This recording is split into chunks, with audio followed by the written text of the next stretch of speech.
ताज्या बातम्यांसाठी महान करेला सबस्क्राइब करा आणि बेल आयकॉनला क्लिक करा।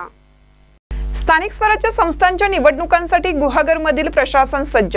राज्यात स्थानिक स्वराज्य संस्थांच्या निवडणुका जाहीर झाल्यानंतर गुहागर तालुक्यातील प्रशासन या निवडणुकींसाठी सज्ज झालेले आहे।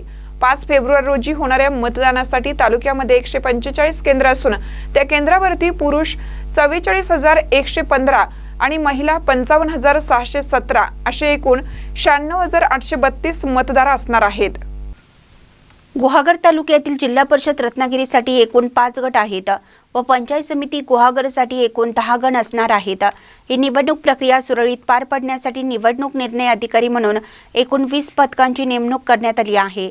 त्यात 232 कर्मचाऱ्यांची नेमणूक करण्यात आली आहे, तसेच 2 भरारी पथकांची नेमणूक सुद्धा करण्यात आली आहे, अशी माहिती गुहागर तहसीलदार परीक्षित पाटील यांनी आज गुहागर येथे घेतलेल्या पत्रकार परिषदेत दिली आहे। महानकरी न्यूजसाठी विनोद चव्हाण, गुहागर। नमस्ते, मी परीक्षित पाटील, तहसीलदार गुहागर। माननीय राज्य निवडणूक आयोगाकडून 13 जानेवारी 2026 रोजी रत्नागिरी जिल्हा परिषद आणि आपल्या गुहागर पंचायत समितीच्या जो निवडणुकीचा सार्वत्रिक निवडणूक 2026 चा जो कार्यक्रम आहे तो कार्यक्रम जाहीर केलेला आहे। या कार्यक्रमानुसार नामनिर्देशनाची प्रक्रिया जी आहे ती 16 ते 21 या जानेवारी या तारखेपर्यंत नामनिर्देशन पत्र दाखल करता येणार आहे। नामनिर्देशन पत्र दाखल करण्यासाठी तहसीलदार कक्ष, तहसील कार्यालय गुहागर हे निवडणूक निर्णय अधिकारी यांचं कार्यालय असणार आहे। नामनिर्देशन पत्राची छाननी जी आहे ती 22 जानेवारी 2026 रोजी होणार आहे। नामनिर्देशन पत्र छाननी झाल्यानंतर दिनांक 23, 24 आणि 27 या 3 दिवशी उमेदवारी मागे घेण्याचा कालावधी असणार आहे। उमेदवारी माघारीचा कालावधी हा 27 तारखेला दुपारी 3 वाजेपर्यंत असणार आहे। त्यानंतर लगेच चिन्ह वाटप आणि निवडणूक लढवणाऱ्या उमेदवारांची यादी ही तयार होणार आहे। शक्य म्हणजे ज्या ठिकाणी निवडणुकीची आवश्यकता आहे त्या ठिकाणी 5 फेब्रुवारी 2026 रोजी सकाळी 7:30 ते सायंकाळी 5:30 या वेळेमध्ये मतदान प्रक्रिया राबवली जाणार आहे। त्यानंतर 7 फेब्रुवारी रोजी सकाळी 10 वाजता मतमोजणीची प्रक्रिया सुरू होईल।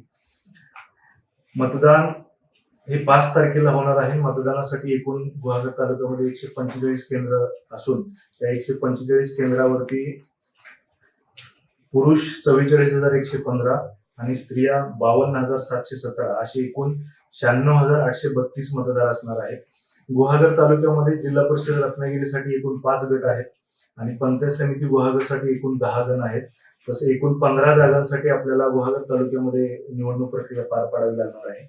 निवडणूक प्रक्रियेमध्ये साधारणतः निवडणूक प्रक्रिया सुरळीत पार पाडण्यासाठी निवडणूक निर्णय अधिकारी म्हणून एकूण 20 पथकांची नियुक्ती केली असून त्याच्यामध्ये साधारणतः 232 कर्मचाऱ्यांची नेमणूक केलेली आहे। मतदान केंद्रावरती 160 पथकांची नियुक्ती केली असून एकूण 640 मतदान अधिकारी त्याच्यामध्ये समाविष्ट असणार आहेत। आदर्श आचारसंहितेचं पालन व्यवस्थित व्हावं यासाठी आपल्या तालुक्याच्या कार्यक्षेत्रामध्ये 4 स्टॅटिक सर्व्हेलन्स टीम असणार आहेत। त्याचबरोबर 2 भरारी पथकं असणार आहेत।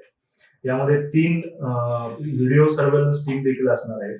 त्याच्यामध्ये आचारसंहिता पथकाची देखील नियुक्ती केली असून सर्व बाबींचं पालन केलं जाईल याकडे काटेकोरपणे लक्ष दिलं जाणार आहे। एकंदरीत निवडणूक प्रक्रिया सुरळीतपणे पार पाडण्यासाठी निवडणूक निर्णय अधिकारी म्हणून मी परीक्षित पाटील, सहाय्यक निवडणूक निर्णय अधिकारी म्हणून शेखर भिलारे गटविकास अधिकारी आणि महेंद्र सावर्डेकर नायब तहसीलदार गुहागर या ठिकाणी नियुक्त केलेले आहेत।